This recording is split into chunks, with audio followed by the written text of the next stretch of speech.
ছাইয়ের জেরে হাঁসফাঁস করছেন মানুষ। ডায়মন্ড হারবার বিধানসভা কেন্দ্রের নীলাগ্রাম বাড়ি থেকে চাষের জমি এলাকা জুড়ে ছাইয়ের দাপট। দূষণের জেরে এলাকায় থাকা দায় এমনটাই বলছেন স্থানীয়রা। ছবি একবার দেখুন, একেবারে ছাইয়ে রীতিমতো ঢেকে গিয়েছে মাঠঘাট। নীলাগ্রাম যেখানে শুধু বাড়ি নয়, একেবারে চাষের জমি, ফুলের গাছ সবটাই কিন্তু ছাইয়ে একেবারে ধূসরিত হয়ে রয়েছে। দেখুন, ঝাঁট দিয়ে পর্যন্ত ছাই সরাচ্ছেন সেখানকার মানুষজন। এলাকা জুড়ে এমনটাই ছাইয়ের দাপট। ছাইয়ের মোটা পরত পড়ে গিয়েছে একেবারে গাছপালার উপরে। ছাইয়ের একেবারে মোটা পরত দেখতে পাচ্ছেন। বাড়ির চাল, তার উপরেও কিন্তু ছাই একেবারে ঢেকে দিয়েছে।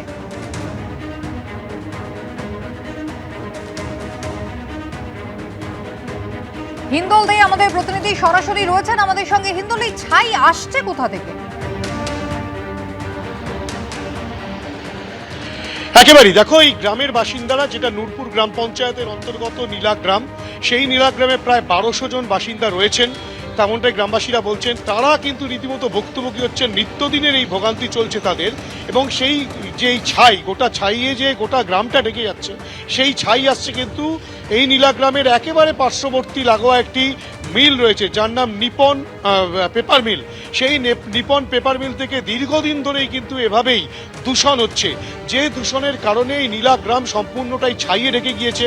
এলাকার বাসিন্দারা, গ্রামবাসীরা স্পষ্টত যেটা অভিযোগ করছেন, তাদের শোয়ার ঘর, থাকার ঘর, খাওয়ার ঘর, রান্নাঘর, সেখানে কিন্তু ছাই আর ছাই।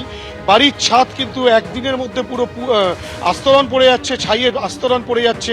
শ্বাস প্রশ্বাস নিতে তাদের অসুবিধা হচ্ছে, চোখের মধ্যে ছাইয়ের কণা এসে পড়ছে, চোখ ক্ষতিগ্রস্ত হচ্ছে, তাদের একেবারে শ্বাস প্রশ্বাসের ক্ষেত্রে সমস্যা হচ্ছে। দীর্ঘদিন ধরে কিন্তু এই সমস্যা, রাস্তাঘাট, ক্ষেত, ধান ক্ষেত থেকে শুরু করে সবজির ক্ষেত, এমনকি গোটা গ্রামের বিভিন্ন জায়গা, ছোটদের স্কুল, সমস্ত স্কুল থেকে সমস্তটাই কিন্তু ছাইয়ের মধ্যে ঢেকে গিয়েছে। এবং এর থেকে কিভাবে তারা পরিত্রাণ পাবেন তারা তা জানেন না।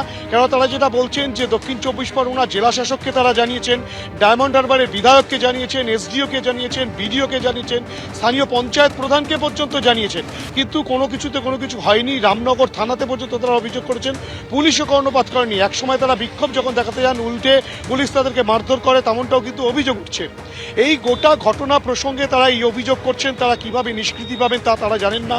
তারা ডায়মন্ড হারবার লোকসভা, ডায়মন্ড হারবার বিধানসভা কেন্দ্র এলাকায় থাকেন, কিন্তু তারপরেও তাদের এই ভোগান্তি। যদিও এই বিষয়ে এসডিও যেটা স্পষ্টত জানিয়েছেন যে এই নিপন পেপার মিলস, তাদেরকে কিন্তু 10 দিনের সময়সীমা দেওয়া হয়েছিল। এসডিওর কথা অনুযায়ী যে ফিল্টার রয়েছে, ব্যাক পোর্শনের যে ফিল্টার, সেই ফিল্টার ক্ষতিগ্রস্ত, তেমনটাই কারখানা কর্তৃপক্ষ জানিয়েছিল। কিন্তু তারপরেও সেটা মেরামতির জন্য 10 দিন সময় দেওয়া হয়েছিল, বা সঠিক ব্যবস্থা নেওয়ার জন্য সময় দেওয়া হয়েছিল এসডিওর পক্ষ থেকে, অর্থাৎ কিনা জেলা প্রশাসনের পক্ষ থেকে। কিন্তু সেই সময় অতিক্রান্ত হয়ে যাওয়ার পর এখনো পর্যন্ত কোম্পানি কোনো রকম কোনো পদক্ষেপ গ্রহণ করেনি, তেমনটাই এসডিও স্পষ্টত বলছেন। সেই কারণে এসডিও আরও 5 দিনের সময় বর্ধিত করেছেন। এই 5 দিনের মধ্যেও যদি কোনো পদক্ষেপ তারা না করেন, তাহলে কিন্তু জেলা প্রশাসনের পক্ষ থেকে দূষণ নিয়ন্ত্রণ পর্ষদকে জানিয়ে আইন অনুযায়ী যা ব্যবস্থা নেওয়ার সমস্তটাই কিন্তু নেওয়া হবে। এবং এসডিও স্পষ্টত বলছেন যে ব্যবসা চলুক, কারখানা চলুক, কিন্তু তুমি আমাদের সঙ্গে থাকো। ইতিমধ্যে যে ছবি আপনাদের সামনে তুলে ধরছি, যে ছাইয়ের জেরে একেবারে হাঁসফাঁস অবস্থা ডায়মন্ড হারবার বিধানসভা কেন্দ্রের এই নীলাগ্রামে। দেখছেন একেবারে পুরো আস্তরণ পড়ে গিয়েছে বিভিন্ন জায়গায়।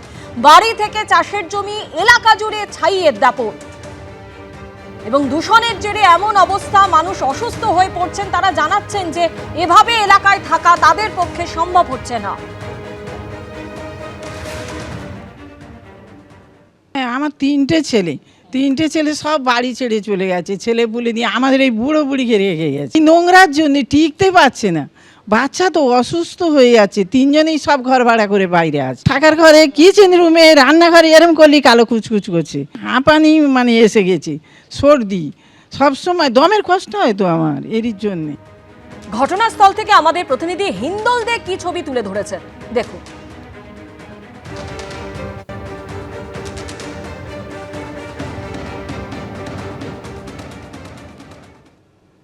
ডায়মন্ড হারবার বিধানসভা কেন্দ্রের অন্তর্গত নূরপুর গ্রাম পঞ্চায়েতের নীলাগ্রাম।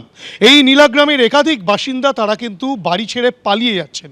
বাড়ি ছেড়ে পালিয়ে যাওয়ার একটাই কারণ, এখানকার গ্রামবাসীরা যেটা স্পষ্টত অভিযোগ করছেন যে নীলাগ্রামে একটি পেপার মিল রয়েছে, সেই পেপার মিলের যে দূষণ, অর্থাৎ কিনা সেই পেপার মিলের যে কয়লা জ্বালানো হয় পেপার তৈরির ক্ষেত্রে, সেই কয়লার ছাই গোটা গ্রামকে কালি করে দিচ্ছে এবং গোটা গ্রামের বিভিন্ন জায়গায় কিন্তু রীতিমতো সেই পোড়া কয়লার আস্তরণ এসে পড়ছে এবং সেই আস্তরণ এতটাই পুরু এবং এতটাই মোটা অবস্থা হয়েছে যে আমি একটি বাড়ির ছাদে রয়েছি, মণ্ডল বাড়ির ছাদে।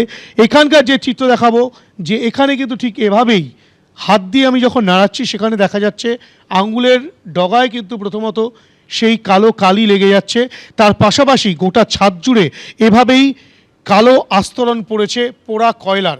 এবং এই কয়লার আস্তরণ কিন্তু গোটা এলাকা জুড়ে, শুধু এই মণ্ডল বাড়ির ছাদ নয়, বিভিন্ন বাড়িতে, তাদের ঘরে, শোয়ার ঘরে, আসবাবপত্রে, রান্নাঘরে, প্রত্যেকটা জায়গায় এভাবে কিন্তু সে দূষণের কারণে গোটা বাড়ি, তাদের এভাবে এখানকার বাসিন্দাদের বাড়িঘর সমস্তটাই কিন্তু কালো কালিতে ঢেকে যাচ্ছে। এবং তারা যেটা স্পষ্টত অভিযোগ করছেন যে পেপার মিলের এই যে দূষণ, সেই দূষণের ফলে তাদের কিন্তু রীতিমতো গ্রাম ছাড়া হতে হচ্ছে, কেননা তারা প্রশাসনের দ্বারস্থ হয়েছেন, স্থানীয় বিডিওর দ্বারস্থ হয়েছেন, পঞ্চায়েত প্রধানের দ্বারস্থ হয়েছেন, পলিউশন কন্ট্রোল বোর্ডকে জানিয়েছেন, কিন্তু এখনও পর্যন্ত কোনো রকম কোনো সুরাহা তারা পাননি। সে কারণে তারা চাইছেন যেন প্রশাসনের তরফ থেকে অবিলম্বে সংশ্লিষ্ট কর্তৃপক্ষ, অর্থাৎ কিনা পেপার মিল কর্তৃপক্ষের সঙ্গে কথাবার্তা বলে প্রশাসন যথাযথ ব্যবস্থা নেয়, তেমনটাই আবেদন এখানকার গ্রামবাসীদের। ক্যামেরায় অভিজিৎ দত্তের সঙ্গে হিন্দোল দে, এবিপি আনন্দ, ডায়মন্ড হারবার।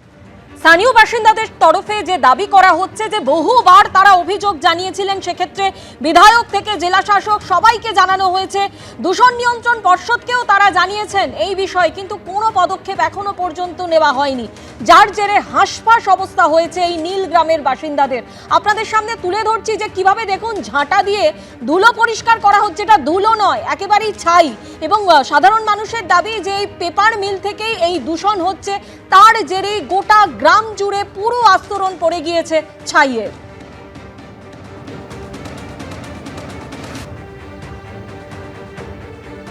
ডায়মন্ড হারবারের এসডিও শুভ্রজিৎ গুপ্ত তিনি বলছেন যে প্রয়োজনে আইনানুগ ব্যবস্থা নেওয়া হবে। এর আগেও তিনি বলেছেন যে এই কর্তৃপক্ষকে, পেপার মিল কর্তৃপক্ষকে পদক্ষেপের জন্য 10 দিন সময়সীমা বেঁধে দেওয়া হয়েছিল এবং তারপরে আরও 5 দিনের ডেডলাইন দেওয়া হয়েছে তাদের। এর মধ্যে যদি কোনো তারা পদক্ষেপ না নেয়, প্রয়োজনে আইনানুগ ব্যবস্থা নেওয়া হবে, এমনই প্রতিক্রিয়া জানালেন ডায়মন্ড হারবারের এসডিও শুভ্রজিৎ গুপ্ত। অন্যদিকে স্থানীয় বাসিন্দারা তারা বলছেন যে এভাবে তাদের পক্ষে এলাকায় থাকা সম্ভব হচ্ছেন না, নানা ধরনের অসুখ বিসুখে তারা আক্রান্ত হচ্ছেন, শ্বাসকষ্টজনিত সমস্যাতে ভুগছেন এবং অনেকেই গ্রাম ছেড়ে চলে গেছেন।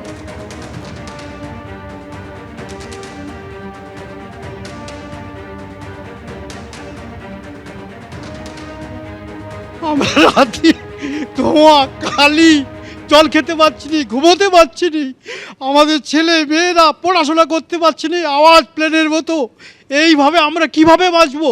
আজকের আমাদের কোহিনুর পেপার মিল, রামনগর থানা, এরা কেউ কিছু করছে না। আমাদের এসডিও, আমাদের বিডিও, আমাদের ডিএম, আমাদের পলিউশন, আমাদের কাছে, আমরা রাত দিন ওদের কাছে যাচ্ছি, আমরা ওদের কাছ থেকে ফিরে আসতেছি, আমাদের আজ পর্যন্ত আমাদের কোনো মুক্তি নেই। আমরা কিভাবে বাঁচবো? এত ধুলো দূষণ, এখানে কাপড় মানুষ শুকুর দিতে পারছে না, খেতে পারছে না, 2 দিন ছাড়া অপারেশন হচ্ছে, কার চোখ নষ্ট, কার চোখে বালি পড়ছে, কার শ্বাসকষ্ট হচ্ছে, এভাবে মানুষ কিভাবে বাঁচা? প্রশাসন খালি আমাদের বারবার আসতেছে, লাঠি সোটা নিয়ে আমাদের উপর অত্যাচার করছে, তারা করছে, কোথায় আমাদের অ্যারেস্ট করে তুলে নিয়ে যাচ্ছে, এই এলাকার যত পার্টি নেতারা যাচ্ছে তাদের সঙ্গে কি গোটাপ করছে, ব্যাস, আর কোনো সাড়া নেই। এবিপি আনন্দ, এগিয়ে থাকে, এগিয়ে রাখে।